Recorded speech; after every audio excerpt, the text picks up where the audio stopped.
Good evening everybody. Mga guys, pinamili ko si Nikki sa palengke. Ito na po yung dinner ko ngayon. Kain lang ako ng isa na banana. Yan na lang po yung gagawin kong dinner ko. Okay na. Basta nalagyan ko ng foods ang stomachs ko okay na. Yung tiyan ko okay na. Ha, okay na yung isang banana. Ayan.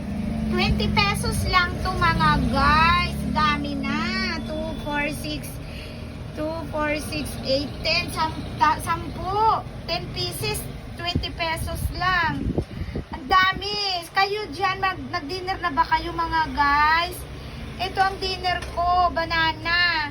Tama na, isang piraso na dinner ko. Okay na. So, eto, let's eat po the banana. Yan po yung dinner ko. Kain na rin kayo dyan.